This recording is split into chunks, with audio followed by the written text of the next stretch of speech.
The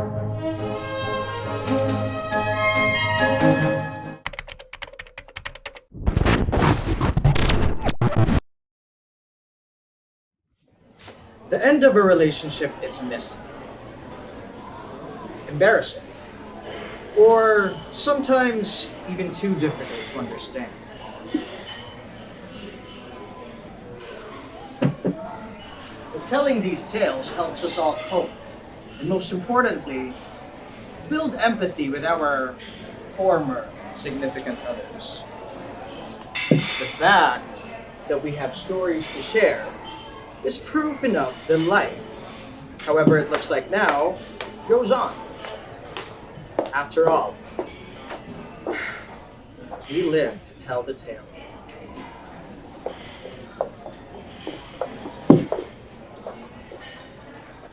I was hoping to find her here. Or at least, that she'd find me.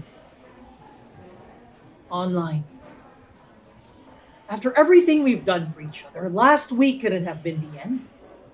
She chose me despite differences in her social status, despite her parents' obsession for racial compatibility. I chose her despite the risks. We were low-key. Only a handful knew about us. We even went so far as to write notes on a code. Only the two of us understood. Last week can't be the end. Despite what her friend said, despite what her letter said. She was forced to write it. If her letter is indeed as I suspect, a lie, then she will find this site. And chances are, she will read this. July, red, concrete. Just in case you read this. So that you know it's really me. So that you know I'll do everything that I can to keep what we have. I know we're both still young, our future's uncertain. It will take some years for us to graduate before your parents no longer have a say on whom you should love, whom you should marry. By then,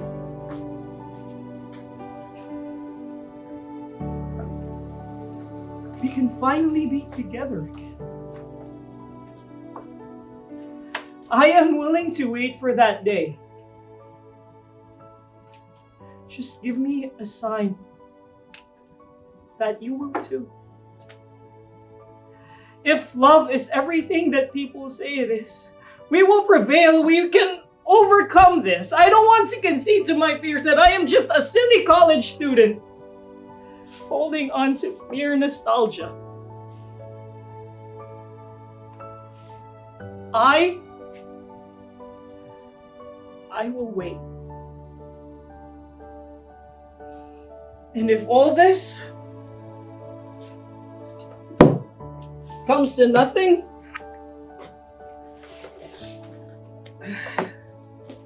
then let this be my contribution to AccessAnonymous.com. First off, I'm not cheating because technically he is not my ex. It's just that knowing him, he'll tell you otherwise and give you a completely different story. The truth is, among many others, I'm not the bad guy, and I'm not the victim either. I am a survivor. See, it's best to spell it out because otherwise, I'll find a way to twist my words. See? Why would I want to be with anyone so manipulative? I'm not the smartest person in the room, but please, give me some credit. Sure, he got me to say yes. he got me to go out with him, but that's literally just it. The only thing he got me to do was say yes. He got me to go out multiple times, sure, but none of them were dates. He was pretty serious when he first approached me, and as a friend he would have been fine, but then he became clingy, and to top it off, I learned from someone other than him that we were supposedly dating. The nerve! But I thought about giving him a chance and not dating him. Just to tell me outright what he thinks is going on between us. And guess what? Not even a single I love you in all those important coffee sessions. He'll deny it, I'm sure. Actions speak louder than words, I'm sure. We were never us in the first place. But the story of us, it is simply not true. So let this be a warning to anyone who reads this. If at any point in the future you read a post here in xsanonymous.com from a guy who claims to have given his everything and was left with nothing,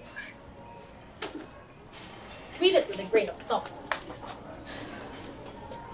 So I wake up to a flood of texts on my birthday. People wanting to treat me to a drink, to coffee, to a movie. Wow, the works. I reject them all, of course. I'm busy. Big project. I'm saving up for what happens after I get that ring I was going to give to Sophie. We've been together for 3 years and feel that since it's also my birthday, it's time. I'm late for lunch or everything else. I'll just improvise. I grab a banh mi sandwich, something I can eat on the go. I look at the phone, call the jeweler. Another flood of texts, wishing me to stay strong, that they'll be here for me in case I need anything. Thanks, I guess. Just a birthday, no need to be sentimental. So, I go to the jewelry store, to the ring, or Sophie. Sophie texted just now. Oh, okay. I'll see you then, I guess. I quickly go to my social networking account. Wow! 2 weeks single. I've been 2 weeks single and I didn't even know. No wonder everyone was asking if I was alright. I open my email and see Sophie's breakup letter.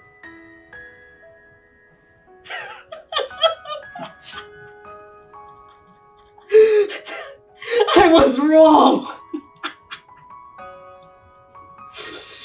I've been single for 3 weeks, not 2! How could I have been so neglectful and not notice?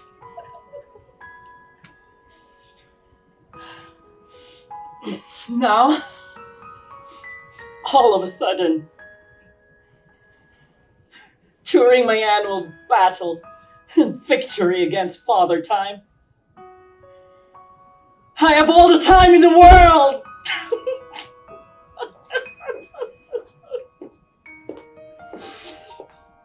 The fact that I can contribute to a silly website as xsanonymous.com. Yes, I have time.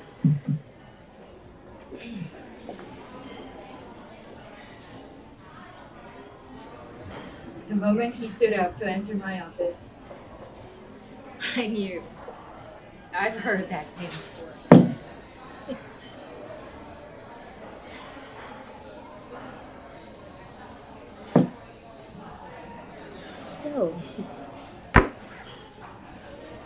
finally back in the country, back in town, applying for a job at the company I work for. Talk about coincidence! Is it coincidence? It must be. How could he even know I work here? It's been years. He probably doesn't remember.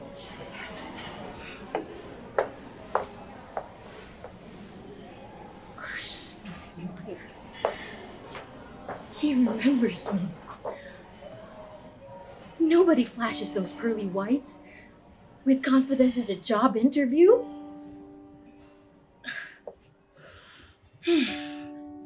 Tell me a little about yourself. He tells me, having had to study abroad for college, that I already know. In fact, I remember it too well. We tried maintaining a long-distance relationship. Then snail mail turned to email. Then the correspondence eventually just stopped. So, why should we hire you? I managed to blurt out. Many years ago, I asked him a question of similar vein. A lot less professional, but mistakes back then meant the world to me. I lead him to the door at my office. The other applicants must have wondered what took so long. We reached for the door, and he leaned to me. Thanks for the chance, he says, shaking my hands. And for a moment there, all his charm disappeared. What was that? I recall he has always been so hard to read. During our time together, he never lashed out at me. Not even a hint of it. I let go of his hand. His firm handshake has his tight-lipped smile. I'm sure he'll be hired. He'll do well. He'll probably date a coworker. Not me, of course, because he'll be far from a different department from mine. Not that it should matter. That's what I tell myself as I watch him leave. I blink.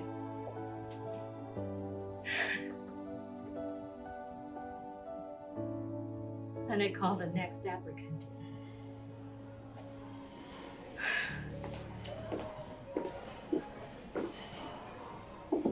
The difficulty of dating your artistic collaborator is that when you call it quits,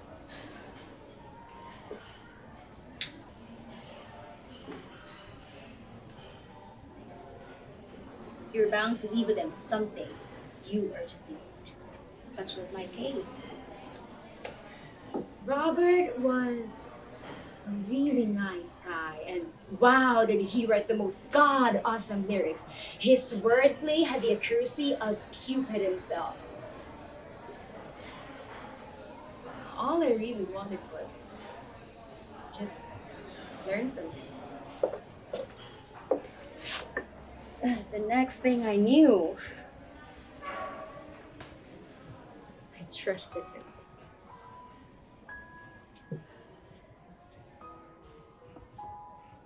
The pages of my notebook testified to that. Robert never realized how much he made me cry.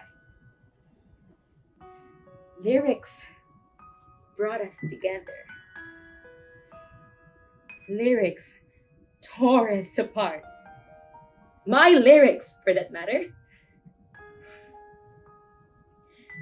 I was probably lucky. Or I'd rather think that it was the result of everything Robert taught me. Now that I look at the grant I just won last July, Robert should have been happy for me, right? On the last page, I noticed a poem written in red from Robert. Well written, no doubt. Soulful, convincing. Then I thought of Joem. And I realized I had no plans reading his stuff anymore. Instead, I tore the page off, crumpled it, and threw it away.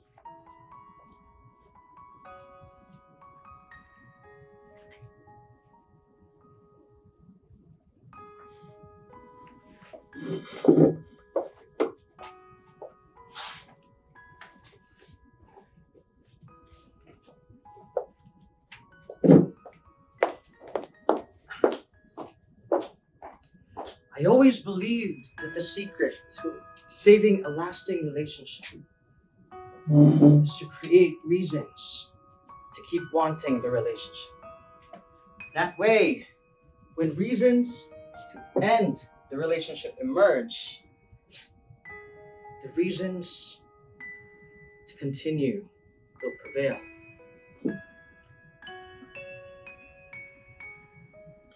We made it this far. We can go farther. That's what Kristine and I lived by. That's what I kept telling myself. If I can deal with this, I can deal with anything. That's another thing I kept telling myself. And we did go farther. And I did learn how to deal with anything that threatened our relationship. Inconvenient? Yes. But I loved Kristine. Some people would call our relationship too toxic. We weren't perfect. But we were perfect for each other. I hope lightning strikes when we say our I do's. And it did. A sigh. It was pouring mad when the ceremony was done. There I was, standing at the doorway. I stared at Kristine in her bridal gown. Kristine just smiled at me. The distance from the doorway to the bridal car was quite a run under the rain. What are the chances that I'd be unprepared? What are the chances that Kristine would take initiative? About the same chances that Kristine would be on time for her own wedding. About the same chances that we'd make it this far.